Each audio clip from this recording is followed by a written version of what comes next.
Hello friends, मैं self Swaraj Kumar और आज मैं बात करने वाला हूँ मनी की, पैसे की। कुछ लोगों ने माइंड में गलत इंटरप्रिटेशन कर रखा है, माइंड में कुछ अलग ही बना के रखे हैं। उनके लिए मनी ही एवरीथिंग्स।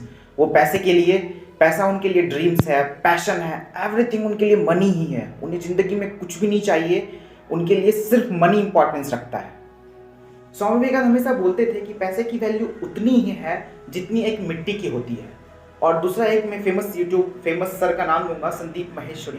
उन्होंने पैसे को एक अलग अच्छा डिफाइन किया है कि पैसे की वैल्यू उतनी ही होती है जितनी कि कार में पेट्रोल की होती है, ना कम ना ज़्यादा।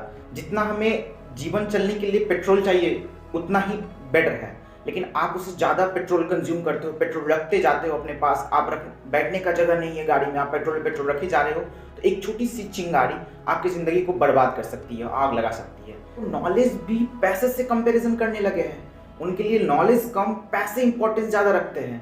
मैंने कुछ लोगों को देखा है कि वो बड़े कॉलेजेस इसलिए नहीं जाना चाहते क्योंकि आप वहाँ पे अच्छे नॉलेज मिलेंगे, उन्हें अच्छा कुछ करने मिलेगा। वो इसलिए जाना चाहते हैं कि अच्छा प्लेसमेंट मिलेगा। वो फर्स्ट कॉलेज में फर्स्ट ब्रांच इसलिए चूज करते हैं कि उनको प्लेसमेंट अच्छा मिले। वो IITs, IIM में इसलिए आते हैं कि वो एक अच्छे प्रोफेसर से अच्छा नॉलेज गेन करे, बल्कि इसलिए आना चाहते हैं वहाँ पे एक अच्छी प्लेसमेंट मिलेगी, अच्छा फेमस सिटी मिलेगा, इसलिए जाना चाहते हैं। एक अच्छा कविता सुना है मैंने पैसे के बारे में कि आप पैसे से एक हाउस, एक घर तो खरीद सकते हो, पर एक गुड होम, एक अच्छा घर बनाना आपके हाथ में होता है। आप पैसे से दवा तो खरीद सकते हो, पर एक अच्छी सेहत नहीं खरीद सकते। पैसे से घड़ी तो खरीद सकते हो, पर वक्त वापस नहीं ला सकते। पैसे से आप एक लाइफ इंश्योरेंस तो खरीद सकते हो, पर आप लाइफ की सेफ्टी नहीं रख सकते। पैसे से आप पोजीशन तो खरीद सकते हो, पर एक अच्छा रिस्पेक्ट नहीं खरीद सकते। और आप पैसे से एक मखमल गद्देदार बेड तो खरीद सकते हो, पर एक अच्छी नींद नहीं खरीद सकते। और आपने ये लॉकडाउन में फील किया होगा कि नींद की क्या इंपॉर्टेंस होती है लाइफ में। आजकल कुछ लोगों की तो ऐसी मेंटेलिटी हो गई है कि वो लोग अपने वर्क को भी पैसे से डिसाइड कर रहे हैं। वो लोग इसलिए वर्क करना चाहते हैं इस फील्ड में क्योंकि वहाँ पैसे मिल रहे हैं, ज़्यादा से ज़्यादा पैसे मिल रहे हैं। उनके लिए वर्क मायने नहीं रखता है। जब आप वर्क और पैसे को साथ में देखते हो ना, तो समझ लेना आप गलत रास्ते में जा रहे हो। स्वामी विवेकानंद ने एक बुक लिखी है कर्म योग, जिसमें कर्म बताया है दो टाइप के होते हैं, काम दो टाइप के होते हैं।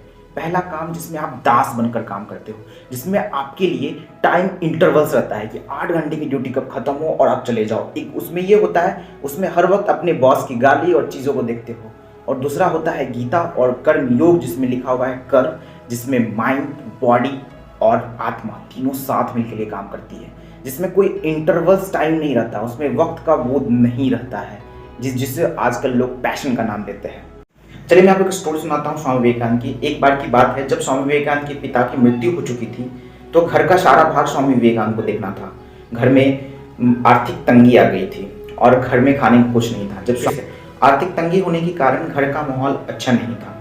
जब स्वामी विवेकानंद को उनकी माँ खाना खाने के लिए कह दिया करती थी, तो स्वामी विवेकानंद जानते थे कि घर में कुछ ज़्यादा खाना है नहीं, तो इसलिए वो झूठ बोल दिया करते थे कि मैं अपने दोस्तों के पास से खाना खाकर आया हूँ। एक बार की बात है, उनकी माँ ने कहा, तुम अपने गुरु रामकृष्ण परमहंस से मदद क्यों नहीं मांग लेते हो?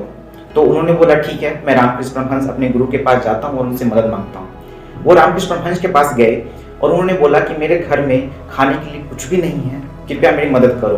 तो रामकृष्ण परमहंस ने बोला, ठीक है, कोई बड़ी बात नहीं, मैं तुम्हारी मदद करता हूँ, मेरी माँ से तुम मांग लो, वो जो चीज़ तुम उनसे मांगोगे वो तुम्हें डेफिनेटली मिल जाएगा।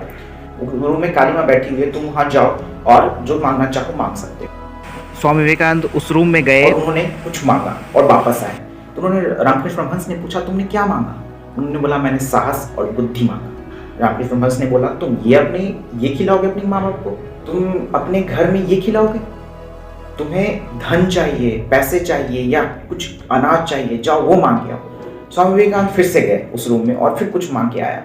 तो पूछा रामकृष्ण परमहंस ने, तुमने क्या मांगा? उन्होंने बोला, मैंने विवेक मांगा, धैर्य मांगा है। रामकृष्ण परमहंस ने बोला, तुम अपनी माँ को ये धैर्य खिलाओगे या तुम विवेक खिलाओगे? तुम्हें धन मांगना है। रामकृष्ण परमहंस ने वापस भेजा। वापस स्वामी विवेकानंद गए और वहाँ से वापस फिर लौट के आए और फिर बोला, तुमने इस बार क्या मांगा? इस बार मैंने धैर्य और शौर्य मांगा है। रामकृष्ण परमहंस ने बोला, तुम अपनी माँ को ये खिलाओगे? तो स्वामी विवेकानंद ने जवाब दिया, मैं ईश्वर के सामने, इतने बड़े ईश्वर के सामने कि मैं छोटी चीज़ कैसे मांग सकता हूँ जिसका कोई बोध नहीं। आज मैं एक सक्सेसफुल पर्सन का नाम पूछूं, आप एक 5 यूट्यूबर्स का नाम बताओगे और एक अच्छे इनकम वाला नाम बताओगे, पर एक डीआरडीओ में काम करने वाले, इसरो में काम करने वाले, एक बड़े संस्था में जो देश को डोनेट कर रहे हैं, क्या उनके लिए कुछ मायने रखता है? मैंने आज तक ऑडी कार में लोगों को ज़्यादा इंजॉय करते नहीं देखा, पर एक जो होता है घोड़ा गाड़ी, ब्लॉक कार्ट, उसमें मैंने लोगों को ज़्यादा इंजॉय करते देखा है। चलिए मैं इसके बारे में वेदांत दर्शन का कुछ टिप्पणी बताता हूँ कि ये माइंड किस तरह चीज़ों को समझता है। चलिए मैं आपके सामने एक रसगुल्ला रखता हूँ और आपके माइंड में क्या होगा? पहले आप वो माइंड में सोचोगे कि मैं इसे कैसे खाता हूँ, और आपके माइंड में एक वेव जनरेट होगा जिससे बोलेगा तुम इस रसगुल्ला को खा करके तुम खुशी महसूस करोगे। ये आपका माइंड बोलेगा और आप उस रसगुल्ला को खा भी लेते हो। आप जो एक्साइटेड मोड में रहते हो फिर वापस इनिशियली उस स्टेट में आते हो कुछ देर समय के बाद। ऐसा हमारा माइंड है। हमने माइंड में गलत रॉन्ग इंटरप्रेट किया। हम ये करना चाहिए था इस रसगुल्ले को खाकर ही नहीं बल्कि हम दूसरों के साथ शेयर कर, दूसरों को खिला, अपने माँ बाप दोस्तों के साथ शेयर कर भी खा सकते। पेट तो भरना किसी चीज़ से भर सकते हैं। हमने माइंड में गलत रॉन्ग इंटरप्रिटेशंस लिया है अपने माइंड में। चलिए मैं एक स्टोरी सुनाता हूँ। ये प्राजक्ता माँ ने सुनाया था कि भगवान बुद्ध एक बार जंगल में भ्रमण कर रहे थे। वो चीज़ों को जानना चाहते थे कि ये दुनिया चलती कैसे है, आखिर लोग हर एक लोग अच्छे क्यों नहीं बन पा रहे हैं, क्योंकि उसे एक वर्ड बोला जाता है हमारे धर्म में माया। तो भगवान बुद्ध घूम रहे थे तो उन्हें कुछ लोग दिखाई दिए। एक बीमारी है लिपर्ड, जिसका वैक्सीन उस टाइम पे नहीं निकला था। उस बीमारी में होता क्या है कि वो इचिंग की बीमारी थी। उसमें आप इचिंग करते हो और आप अच्छा महसूस करते हो इचिंग करके।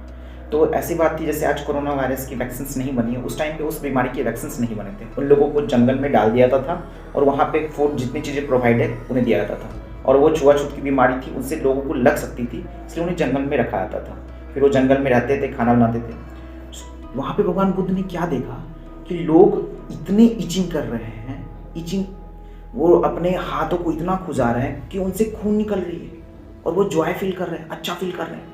फिर उन्होंने ये भी देखा, बोन फायर लगाते थे सुबह और शाम। वो बोन फायर में लगा करके वो इचिंग वाले जगह को हीट करते थे, इसलिए ताकि वो अच्छा महसूस कर सके। तो ये हमारा माइंड, उनके माइंड की सोच को आप देखो, उनका माइंड सोच रहा है कि फील जॉय, वो अच्छा महसूस कर रहा है, पर उससे हानि किसकी थी? उससे हानि सिर्फ उसी की थी। उसी तरह हमारी सोच का है।